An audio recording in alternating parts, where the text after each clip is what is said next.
un bouquet d'argent, c'est pas un panier que je peux porter en main comme ça et marcher en route, aller remettre comme ça. Parce qu'on peut avoir n'importe quelle adresse de livraison. Le dernier bouquet, par exemple, que j'ai revu, c'était au marché Mboki. Imaginez. Donc moi, je prends un bouquet et puis je commence à me balader comme ça en plein marché. Pas sûr que ça va arriver. Ce que les gens ne savent pas, c'est que derrière un cadeau, il n'y a pas que ce qu'on fait et qu'on va déposer. Il y a les courses qu'on fait, il y a la recherche du produit, il y a la recherche du meilleur aussi pour le produit. En termes de chiffre d'affaires, on peut aller plus facilement pour les personnels, comme personnes physiques, pour les entreprises à plus de 5 millions.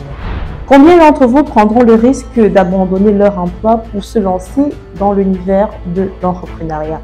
L'invité de ce jour l'a pourtant fait, un risque qui lui réussit par contre.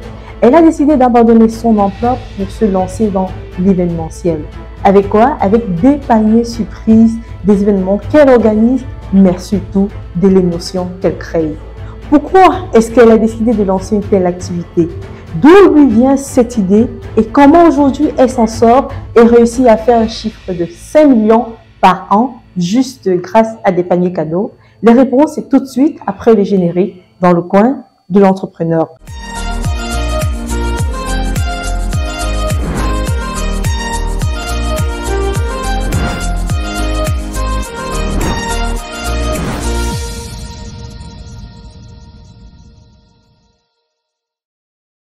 Pour cette dernière production de ce mois de juillet, nous sommes avec Raïssa Ebele. Bonjour Raïssa et bienvenue à toi sur MC Business TV. Bonjour Elise.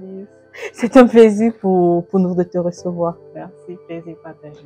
Parle-nous de ton entreprise et dis-nous justement pourquoi est-ce que tu as décidé de te lancer dans cette activité précisément, notamment la confection des paniers cadeaux et d'événementiel. D'accord. Alors, le nom de la structure, c'est Cadeaux sur mesure. Plutôt le nom sur le document, c'est CSM et Services. Mais sinon, le nom le plus connu, c'est Cadeaux sur mesure. Alors, c'est une entreprise de confection et de livraison de cadeaux sous toutes ses formes. Ça peut être des paniers cadeaux comme ce que vous voyez là.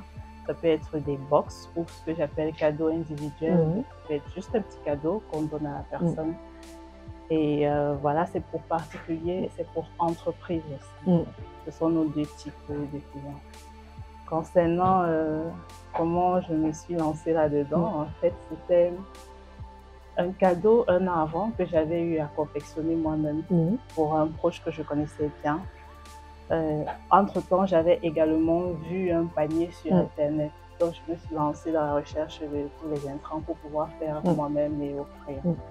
Après cela, quelques mois après cela, je me suis dit que je pourrais commencer à faire bénéficier d'autres personnes et c'est ainsi que j'ai commencé à lancer le service à la Saint-Valentin 2020.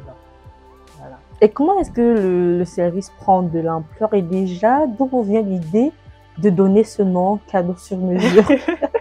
Exactement, c'est de trouver le cadeau qui s'y a le plus à la personne. Parce que vraiment, en démarrant tout au début, il fallait beaucoup discuter, beaucoup échanger sur les spécificités, sur les besoins de chacun, pour que ça puisse vraiment convenir au mieux aux bénéficiaires du cadeau. Et pour revenir justement au choix des cadeaux, forcément, certains clients vous contactent déjà avec un cadeau spécifique. Et ça me ramène justement à cette question, quelle est la tendance du moment? D'accord. Alors, la tendance actuellement, sincèrement, je pense pour tout service de cadeaux, actuellement, la tendance, c'est les money buckets, les bouquets d'argent. C'est très, très sollicité en ce moment. Donc, c'est vraiment l'une des demandes les plus courantes. Mais ce que j'aimerais dire par rapport à ça aussi, c'est que lorsque les personnes commandent ce genre de bouquet, c'est pas juste l'argent, le bouquet d'argent là qu'on donne. C'est du temps qu'on met là-dessus. C'est chaque billet qu'on plie. Et c'est également de la confiance. Un bouquet d'argent, c'est pas un panier que je peux porter en main comme ça et marcher en route, aller remettre comme ça. Parce qu'on peut avoir n'importe quelle adresse de livraison. Le dernier bouquet, par exemple, que j'ai revu, c'était au marché Mboki. Imaginez. Donc moi, je prends un bouquet et puis je commence à me balader comme ça en plein marché. Pas sûr que ça va arriver. Ça va arriver convenablement.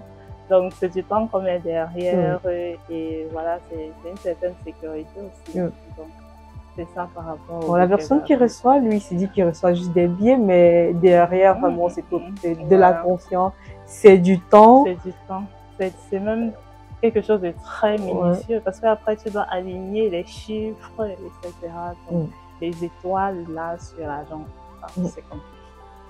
Donc, alors, vous lancez en février, mais comment est-ce que le projet prend réellement de l'ampleur?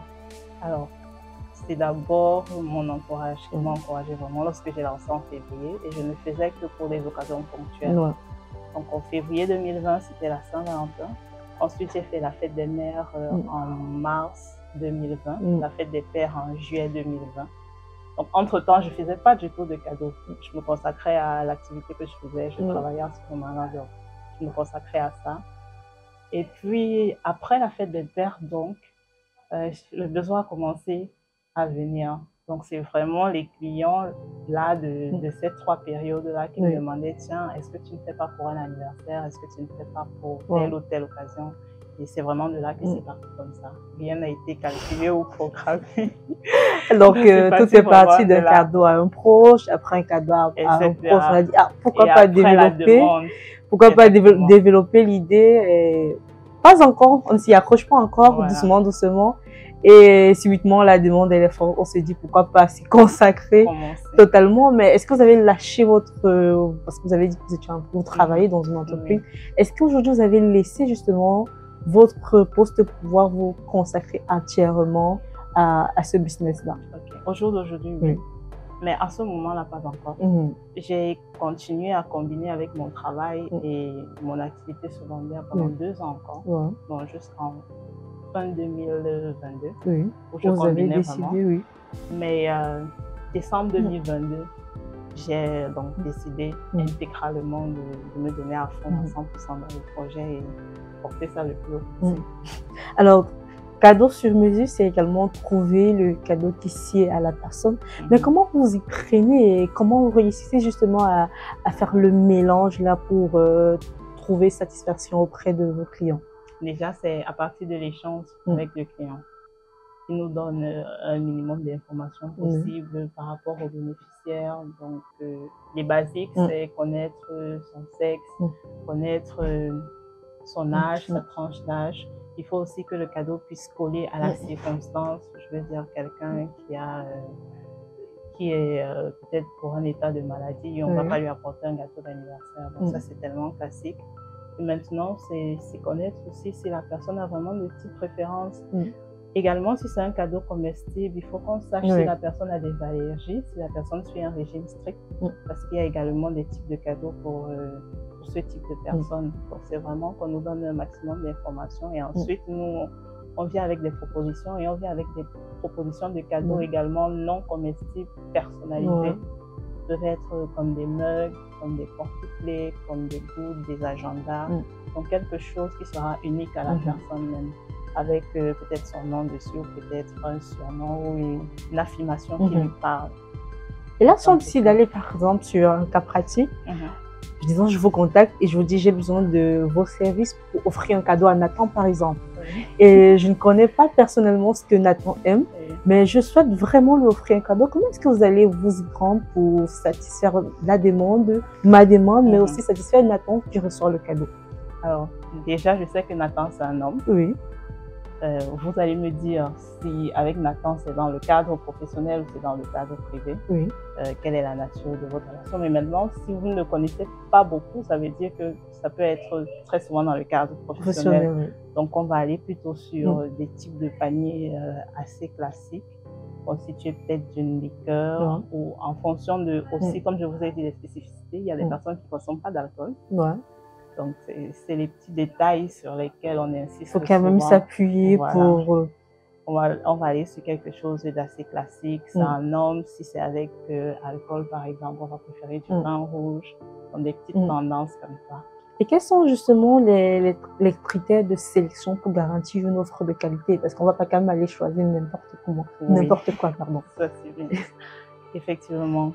Donc, en fonction de la discussion et en fonction du budget qui nous est alloué, nous recherchons vraiment meilleur produit possible. On fait le tour des surfaces. Donc, ce que les gens ne savent pas, c'est que derrière un cadeau, il n'y a pas que ce qu'on fait et qu'on va déposer. Il y a les courses qu'on fait, il y a la recherche du produit, il y a la recherche du meilleur aussi pour le produit. Donc, il y a plusieurs courses qui sont faites derrière pour pouvoir, en fait, à la fin, avoir un panier ou n'importe quel type de cadeau. Alors, est-ce que vous pouvez nous raconter un événement, un jour mémorable où votre panier a sublimé un événement? Oui, bien sûr. J'en ai même deux, mais je vais pour les deux. Donc, on peut toujours aller sur les deux. Mais là, c'était un anniversaire d'une maman. D'une maman qui était en situation de handicap. Mais c'est une maman qui a pour réputation d'être très dure, selon ce que ses enfants montrent. Elle est une maman dure, elle est, voilà, même avec le handicap, elle a toujours son caractère très dur et tout. Mais ses enfants lui avaient organisé un anniversaire. Ce jour-là, c'était une fête même. Et puis, ils se sont organisés de telle sorte qu'il y a un temps d'arrêt pour pouvoir maintenant venir lui donner un cadeau. Je vous assure, les paquets que vous voyez là, c'est pas le contenu, c'est l'émotion que ça donne en fait. C'est transmettre, c'est comment c'est reçu. Et alors, on a remis le paquet à la maman. Et puis, j'ai dit quelques mots que ses enfants avaient pour elle. C'était magnifique. La maman, elle a fondu en larmes. C'était vraiment l'une des rares fois où c'était touchant à ce point. En général, c'est très touchant.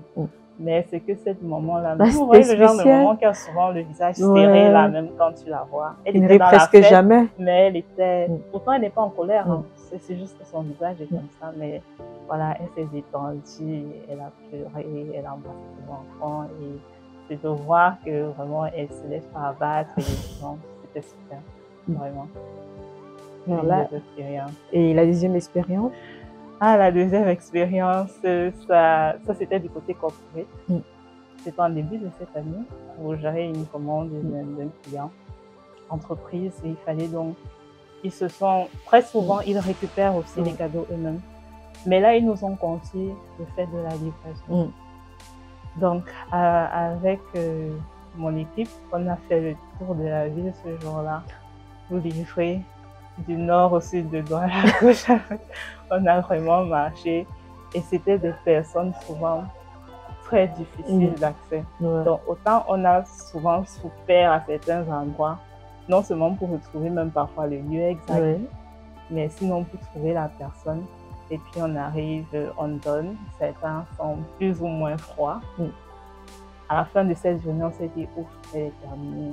Mais le lendemain, les retours qu'on a eu de l'entreprise qui a commandé, c'est ça qui a fait vraiment la différence, que leurs partenaires les a compris et étaient vraiment contents de ce qu'ils ont reçu, un petit merci. Donc ils ont eu tellement de retours que eux, en fait, après, ils sont venus nous faire le retour que non, vraiment ce que vous avez fait la veille, c'était quelque chose. Et il pleuvait le jour-là. C'est un peu comme il pleut en janvier, mais il pleuvait. C'était la bénédiction, on va dire. Quelque chose. Donc en fait, les retours étaient presque à la hauteur de la souffrance. Donc voilà, c'était même plus qu'à la hauteur de la souffrance. On a tout oublié, on était contents. Comme quoi, lorsqu'on fait un travail avec amour, les bénédictions ne peuvent que tomber. Exactement. On parle de bénédictions, mais qui dit entrepreneuriat dit également difficulté. Et en tant qu'entrepreneur, est-ce que vous pouvez nous parler des difficultés que vous faites face dans le domaine de l'événementiel? Comment est-ce que vous faites justement pour surmonter cela? Alors, l'une des difficultés que j'ai souvent et que j'essaie de combattre de toutes mes forces, c'est d'inculquer la notion de détail aux prestataires avec qui je travaille, aux partenaires avec qui je travaille. C'est que lorsque je demande de faire un truc, un cadeau, le résultat doit être fin. C'est un cadeau, ça doit être subtil, ça doit être beau. Donc, je veux dire, si on devait écrire A sur un porte-clés, il ne faut pas qu'on écrive juste un A comme ça. Il faut que ce soit bien présenté, il faut que ce soit beau.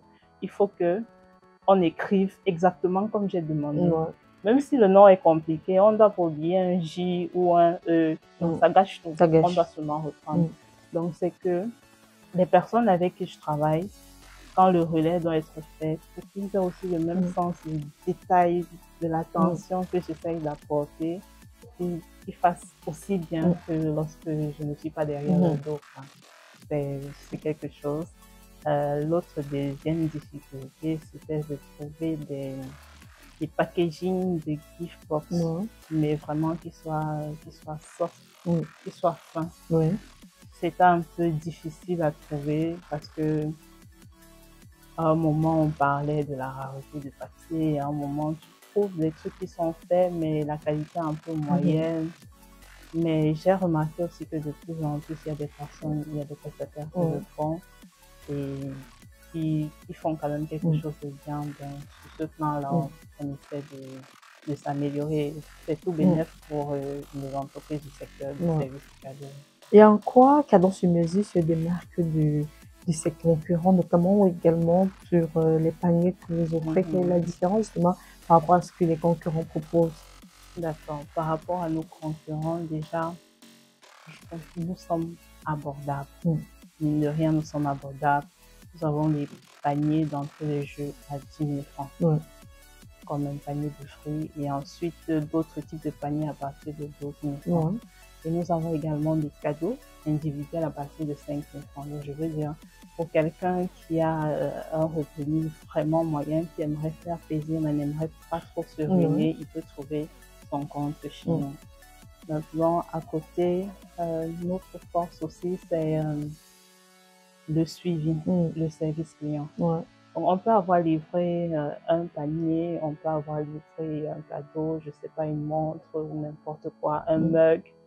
Et voilà, derrière, malheureusement, ils ont constaté qu'il y a peut-être une petite fissure ou que voilà, il y a un truc qui ne donne pas bien. On prend le relais. On prend le relais pour corriger ça. Normalement, ce sont des trucs qui ne devraient pas nous échapper, mais malheureusement, l'erreur est humaine, ça arrive. On prend le relais pour corriger. Le plus récent encore, c'était un souci sur un bon de soins. On avait fait carrément une erreur sur le montant. C'était une erreur sur le montant, une erreur d'écriture. Vous voyez, plusieurs semaines après, le client nous a contacté lorsque son épouse voulait bénéficier. Et nous, on a contacté l'Institut et puis on a corrigé le tir rapidement. Donc, c'est vraiment le service client qui a derrière. Une fois que le cadeau est livré, c'est pas juste que ça s'arrête là. S'il y a un souci, on peut facilement nous contacter et puis on prend le relais par rapport. À l'entente justement de l'émission, vous avez mentionné le fait que vous avez laissé votre travail pour vous concentrer pleinement dans cette activité-là. Est-ce que c'est un choix que vous ne regrettez pas? Alors non. Parce que si je regrette, qu'est-ce que je fais là? Non, je ne regrette pas. Par contre, avant de le faire, il faut y avoir bien pensé, il faut avoir mis en place certaines choses, il faut avoir observé des données. Donc, non, je ne regrette pas parce que après, ça marche assez bien. Et puis, il faut pousser ça le plus loin possible, comme je disais. Alors, ça demandait déjà un certain investissement à plein temps. D'accord. Qu'est-ce qui, on parle de 3 ans déjà sur le marché, ça marche très bien. Pour quel chiffre d'affaires en 3 ans? En 3 ans, sur les 3 années, bon, je donnerais plutôt le chiffre d'affaires, par exemple, sur 2022. 2022. Les périodes qui sont les plus intenses en général sont les périodes de fêtes ponctuelles. Donc, Saint-Valentin, fête de Noël, fête de Père. Il y a la période de décembre-janvier avec les fêtes de fin d'année qui sont aussi élevées. En termes de chiffre d'affaires, on peut aller plus facilement pour les personnels, même, en personnes physiques, pour les entreprises, à plus de 5 millions. Plus de 5 millions pour les périodes intenses? Non, pour toute l'année, incluant les périodes intenses. D'accord. Et aujourd'hui, quelles sont vos aspirations? Comment est-ce que vous voyez demain? Comment est-ce que vous voyez même déjà votre entreprise demain? Alors, les aspirations, aujourd'hui, les aspirations pour Cadeau sur mesure, ce serait de pouvoir déjà, dans un premier temps, couvrir vraiment tous les territoires. Parce que là, on travaille dans les principales villes, Douala, Yaoundé, Bassam, Konsamba aussi. Mais il y a des zones où on ne couvre pas encore, comme le nord, il y a le sud-ouest aussi. Donc ce serait vraiment de se rapprocher au moins sur des chefs-lieux de chaque département. Pouvoir vraiment se dire que non, si on a une commande là-bas, on a tel collaborateur qui va gérer rapidement dans les délais, etc. Maintenant, l'autre qui est un peu plus imminent, c'est la création d'un site ou d'une application qui va permettre de gérer le flux intense de commandes qu'on a souvent pendant les périodes d'affluence. Et avec un tel flux et avec de tels outils, on pourra davantage gérer, mieux gérer que ce qui se fait actuellement. Et voilà, ça ce sera normalement opérationnel pour le début de l'année prochaine, peut-être. Alors, pouvez-vous justement, pour terminer, partager avec nous quelques conseils, quelques astuces pour tous ces entrepreneurs-là qui décident, bien qui désirent se lancer dans le domaine de l'entrepreneuriat, notamment dans le panier cadeau événementiel? Alors, quelques astuces. En fait, le conseil, ce serait de se lancer. Il n'y a pas d'idée suprême. Ce que je veux dire, lorsqu'on y pense, lorsqu'on réfléchit, quelqu'un a déjà pensé à ça, quelque part, a déjà fait même, sûrement. Donc, la personne aussi, vous pouvez le faire. C'est de prendre l'idée, c'est d'apporter votre touche. Et ce qui fait aussi la différence, c'est que il faut être consistant. Il faut que vous puissiez perdurer dans le temps. Donc, c'est pas faire aujourd'hui et puis se décourager demain. Voilà. Vous cherchez, vous trouvez les meilleurs fournisseurs pour avoir vos meilleurs coûts, vous apportez votre touche. Et puis, le plus important, c'est de démarrer. Vous démarrez et voilà, avec le temps, vous ajustez, vous innovez. Et voilà. Merci beaucoup. Le plus important, c'est de se lancer. Merci beaucoup pour les conseils. Ça a été un plaisir pour nous de vous recevoir et au plaisir, pourquoi pas, de vous revoir et à la prochaine. Merci. Pour un séjour calme et agréable à Abidjan et à Douala, choisissez MC Home, votre nouvelle agence immobilière. Nous mettons à votre disposition des appartements meublés ultra-modernes au bord des routes principales. Bénéficiez d'un cadre sécurisé, entièrement équipé avec une couverture Internet haut débit pour un séjour inoubliable. Réservation au Cameroun, plus 237 676 05 17 87. En Côte d'Ivoire, plus 225 07 88 75 24 07. MC Home. Faites comme chez vous.